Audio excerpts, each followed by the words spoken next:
This is Gerardo Del Real with Resource Stock Digest. Joining me today is the CEO of Midas Gold Corp, Mr. Stephen Quin. Stephen, how are you? Doing very good, thank you, Gerardo. Good to talk with some positive news. It's extremely positive. Congratulations are in order.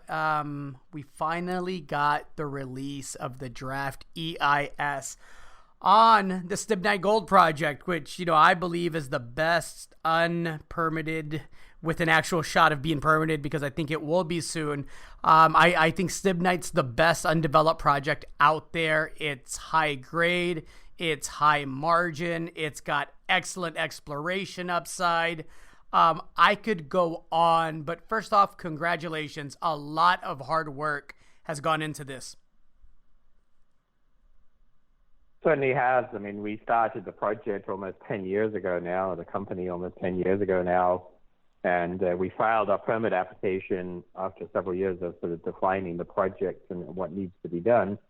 We filed our permit application in September 2016, so we're almost 4 years to the day getting this, seeing this draft published. But it is a big milestone, because this sort of accumulates and consolidates all of that 4 years, and then the work we did before that 4 years even started, into sort of one big package, and goes out to the public for comment.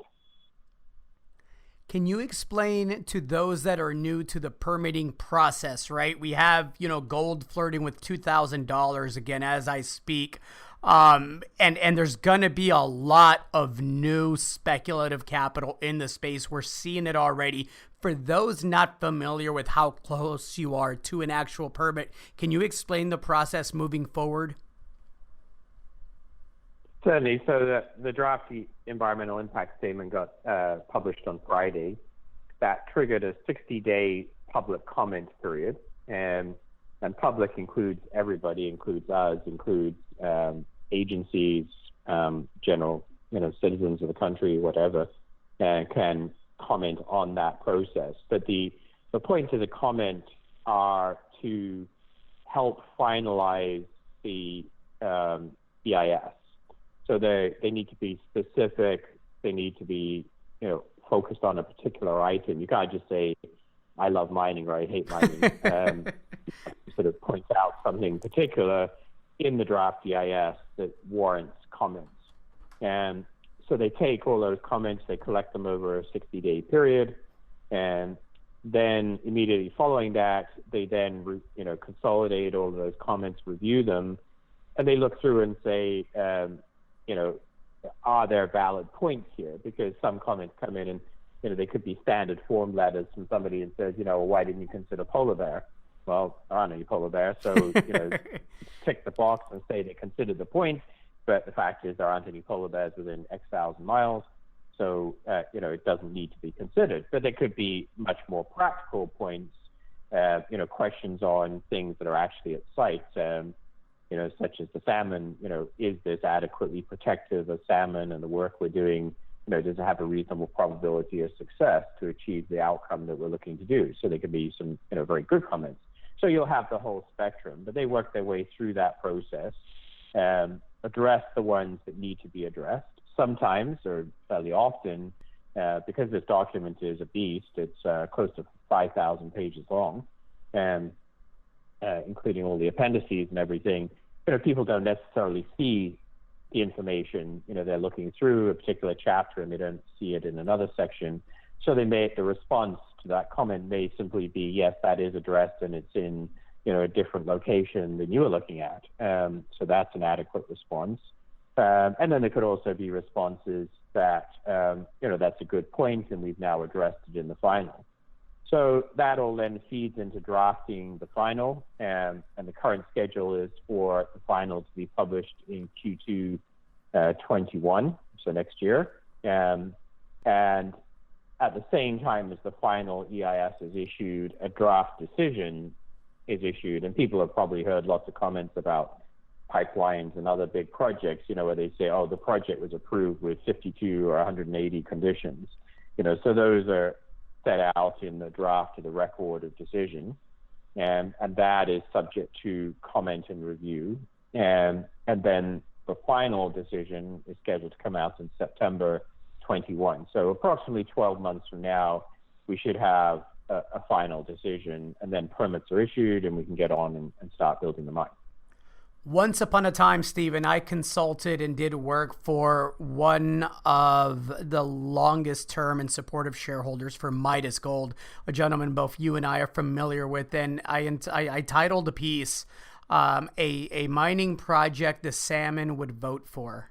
And for those that are new to this space, can you actually explain all of the work that you're going to be able to clean up? Because this is one of those few mining projects that's going to do a ton of cleanup work before mining ever begins. Can you explain that?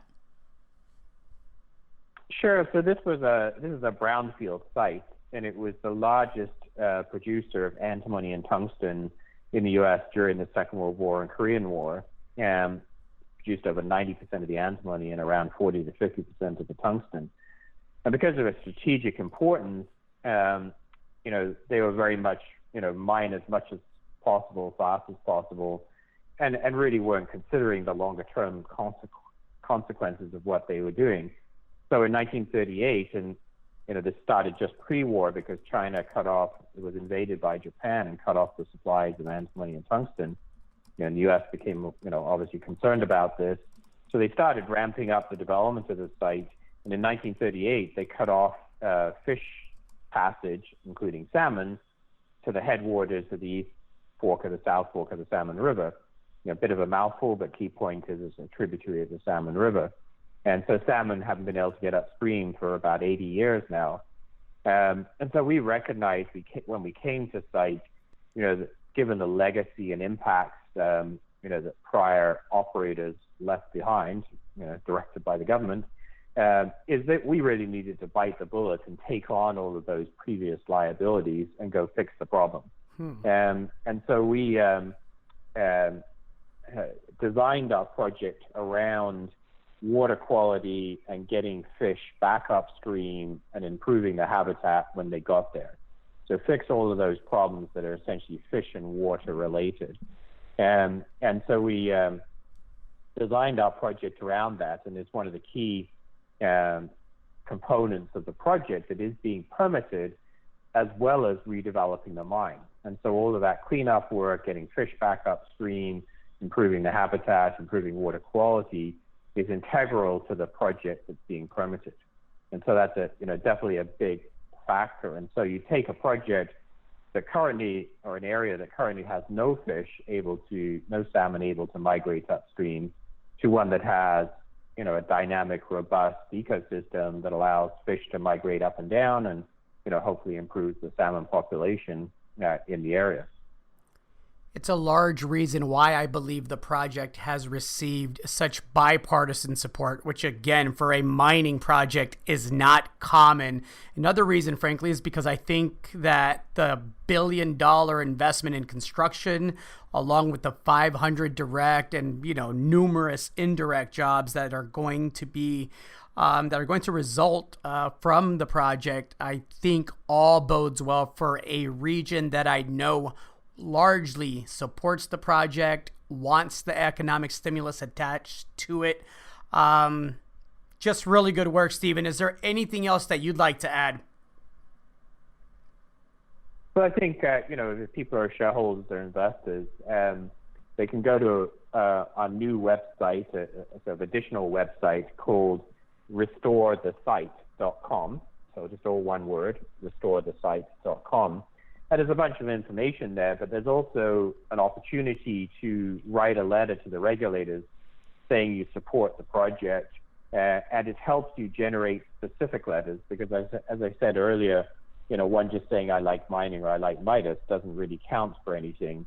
And so we've populated this site with a whole series of different types of comments, and every time you refresh the page, a different type of letter comes up, and then you can, personalize it, add your own information, where you come from, why you're interested in that, and that will all help the cause in demonstrating to the regulators that we have a strong supportive base across the United States.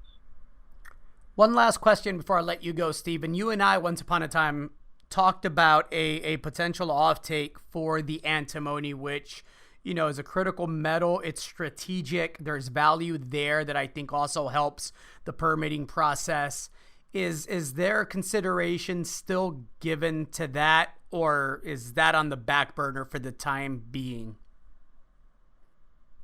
It's always one of those considerations that you factor in as part of the overall puzzle of moving the project forward.